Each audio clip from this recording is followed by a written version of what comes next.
मजबूरी हो गई है, न चाहते हुए भी आपके धर्म को, क्योंकि बौद्ध धर्म धम्मयान उसका विभाजन हुआ, फूट हुई आपस में। बुद्ध धम्म की हीनयान महायान, मैं उसमें जानना चाहूंगा थोड़ा सा। शंकराचार्य ने जातक कथाओं को अपने हिंदू ग्रंथों में कन्वर्ट करके उसको जलवाने का काम किया, वो वो सब आप जानते हैं।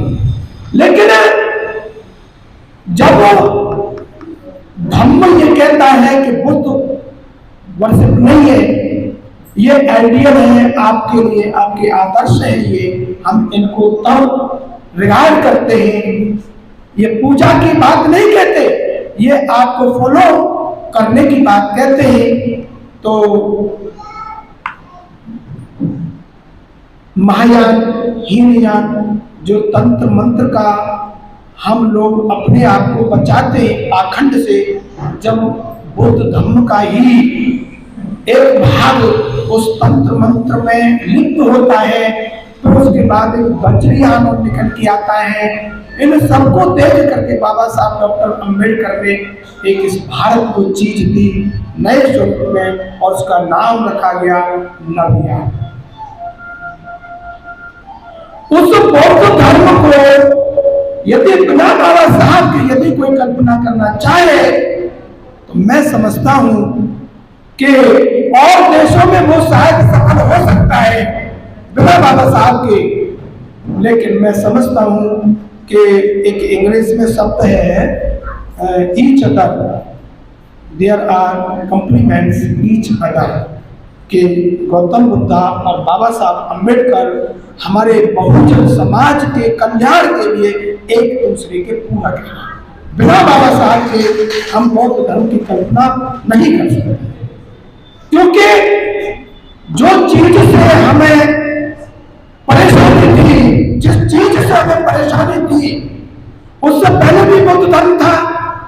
केवल नैतिकता रूप में तो कही नहीं थी वो बात, कोई फॉलो करे ना करे ये मेरे ऊपर बात है, मगर उस चीज को, सही चीज को कानून का रूप देने का काम संविधान के द्वारा हमारे इस बाप ने किया, उसको जो कि आज हम बड़े खुशी से कहते हैं कि मैंने एक बात तो सुनी थी कि रात के 11 बजे जज भी हमारे बद्री प्रसाद जी से सलाह लेने के लिए इनके घर पे गया था। ये बाबा साहब की मेहरबानी, इतना ऊंची जो पदवी पाई, ये कॉन्स्टिट्यूशन की और संविधान की मेहरबानी। हम इस बात को भी देखते हैं कि आप और हम बाबा साहब के द्वारा जो मौलिक रूप में जो चीज आपको दी, वो 6वां अधिकार आपको दिया, संवैधानिक उपचारों का अधिकार। 32 में क्या हम सर्विस करते हुए, क्या हम शाम को ईमानदारी से, क्या ये बात गले में हम उतारे तो संविधान को उस बाबा साहब के द्वारा आपने वजीफा लिया, एक ग्रामीण भाषा में बोला, उस स्कॉलरशिप को वजीफा लिया, आपने रिजर्वेशन लिया, आपने सर्विस ली, कि आपने उसके बनाए हुए संविधान को आने वाली संततियों के लिए अपने अंदर और संविधान को पढ़ने की कोशिश की। जब साहब उसको के बारे लगा नहीं पढ़े, यहाँ पढ़ने वाले हैं, मैं ये नहीं कह रहा कि नहीं है, मगर जो नहीं पढ़ते हैं मैं उनसे ये रिक्वेस्ट करना चाहता हूं कि गीता, पुराण, भागवत, वेद जो असमानता की रीढ़ पटके हुए हैं, उस असमानता की रीढ़ को काटने का केवल आपके पास एक ही तो हथियार है, और उसका नाम है संविधान।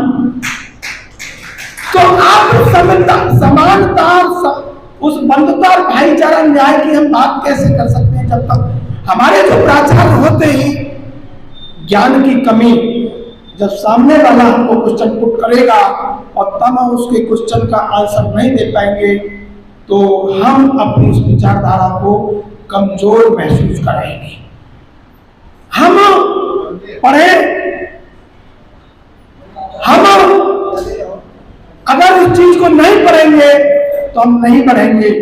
मैं एक चीज और कह दूं, एक राजा ने स्वप्न देखा और स्वप्न देख करके उसको कहा कि किसी पंडित से पूछा कि भाई मुझे तो प्रेतात्मा के दर्शन हुए हैं कि तू यज्ञ करवा। वो प्रेतात्मा वहां तेरी यज्ञ के आहुतियों के माध्यम तक हो जाएगी। तो जिस राजा का मंत्री, जिस वकील का छोटा उसका जो सचिव और जिस बाप का बेटा और जिस पति की पत्नी और जिस डॉक्टर का कंपाउंडर अगर समझदार है तो वो कभी मार नहीं खा सकता। राजा का मंत्री समझदार था कि इस भारत की धरती पर एक इज्म थोड़ा है। इज्म तो क्या है? जैनिज्म में, मोहम्मदिज्म में, सिखिज्म में, बुद्धिज्म में या हिंदुइज्म कोई ठेका नहीं लिया है। किसी और भी आचार्य को पूछ लो, एक अच्छे खासे बहुत और हम भिक्षु से पूछा गया कि जी इस बात का समाधान कैसे होगा?